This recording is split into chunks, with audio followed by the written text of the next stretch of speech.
Children, we can discuss more applications of first law of motion. And the experiment which is shown on the screen is an application of first law of motion. Just look at this figure. You can try the same experiment at your home. Take a glass, cover the glass with a cardboard as shown here and place a coin over that cardboard. Now flick the cardboard immediately. You can see the coin falls in the tumbler. So what could be the reason for it? See, whenever the card is flicked with the finger, the card is immediately set into the state of motion. But at the same time, the coin does not like to move. It tends to remain in the state of rest due to the inertia. Okay, so due to the inertia of the coin, it tends to remain in the state of rest. So the cardboard will move, but the coin doesn't move.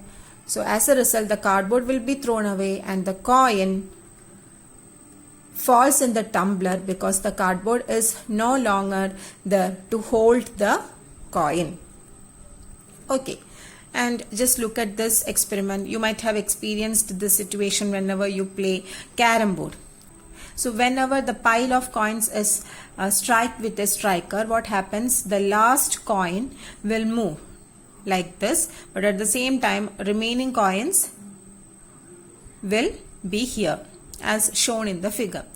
So this is because whenever the coin is struck, only this coin will be set into motion, but all other coins tend to remain in the state of rest. So they will remain here, or otherwise they will just fall down.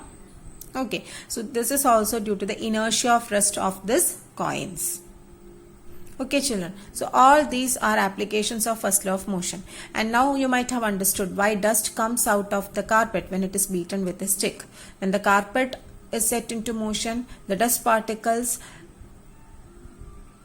when the carpet is set into motion, carpet is no longer there to hold the dust particles, so they will come out.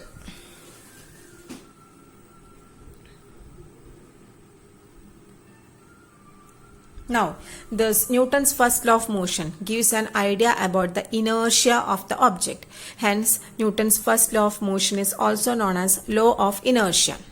And there is some relationship between inertia and mass. So what is inertia? Inertia is the tendency of an object to resist a change in its state of motion or rest. And mass of an object is a measure of inertia. Just consider this example, which is more easy, to kick a stone or to kick a rock. Yeah, of course, it's very clear. It is more easy to kick a stone. Why? Because the mass of the stone is less, so we can easily change its position by applying a small force. But the mass of mass of rock is much more than that of the stone, so it's very difficult to kick the rock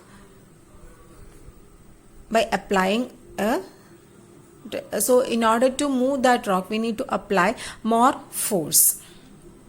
Okay, then which is more easier, to move a bicycle or to move a car?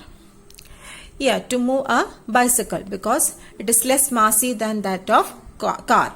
So in order to move means what? To change its state of rest or of motion. Okay, so the objects having more mass will have more inertia, and it will be much more difficult to change them from its initial state of rest or motion. Now consider a 1 rupee coin and 5 rupee coin. Which will have more inertia? It will be a 5 rupee coin because it is more massive than the 1 rupee coin. Okay, a rubber ball and a plastic ball. Which will have more inertia? Obviously a rubber ball because it is more massive than the plastic ball. So rubber ball has more inertia than the plastic ball. Okay, so mass is a measure of inertia. Massive objects will have more inertia.